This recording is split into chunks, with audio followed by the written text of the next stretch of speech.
I've always been interested in the ocean and water, in fact. I grew up in the chemistry lab. My father was a chemistry professor, and so I spent a lot of time underneath the electron microscope.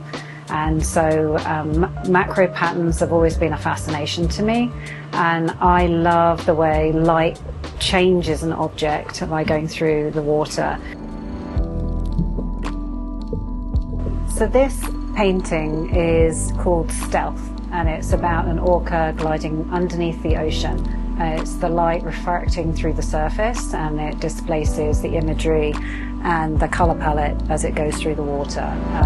This is from an expedition I did with a small group of photographers, and we were looking at the calving glaciers, the polar bear lifestyle, and the whales in the Arctic. So ice and water have been at the top of my list to investigate, and I'm obviously concerned about the calving glaciers, so I wanted to do an expedition to the high Arctic to see for myself where the climate has been affected by the calving glaciers, and I was hoping to bring back some really stunning pictures so that the bigger audience can really appreciate what is currently out there and actually disappearing in front of our eyes.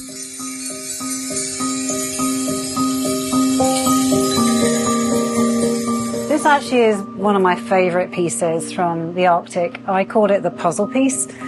I love this piece because for me it is a piece that carved off a glacier. It's a piece of the puzzle, but now the puzzle will never be complete again. So it's the missing piece from the puzzle. This piece has great memories for me. I was in a Zodiac in the middle of the Arctic above Svalbard, and I was in a boat with 4 other photographers, and it was one of those classic moments where the landscape is stunningly beautiful, but then all you hear is click, click, click, click, click. So I asked everyone to just turn their cameras off for just a minute. This is basically millennial ice, and inside of it is captured gases, so ancient gases. And as you sit there, all you hear is pop, pop, pop, pop, pop. It's like a popcorn machine going off. It was the most incredibly beautiful symphony that was going off.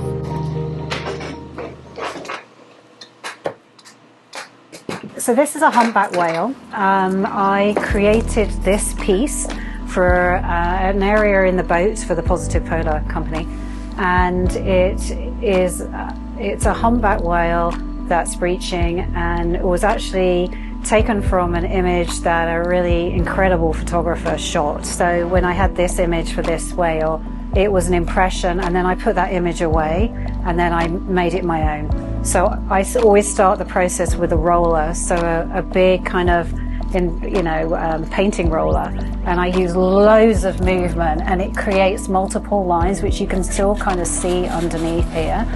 And then I go from there and I build layers and layers and layers, almost like layers of glass with transparencies, and that's what gives it this feeling of dimensions.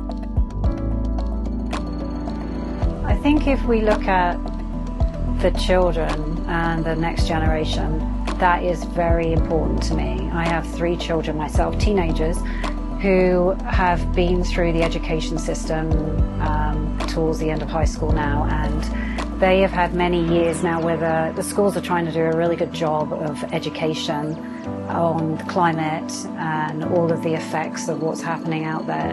But I would say it goes in 2 different ways. Either the kids are really hot on doing something about it and want to get involved, or they're living in absolute fear. And I've seen it firsthand from, my children's classmates and themselves sometimes coming home and saying, we're doomed, the world is ending, without being able to look deeper into, okay, well, is there a way of changing the path? And for me, I want to go out into the environment and bring those messages back so that people can understand what the opportunities are.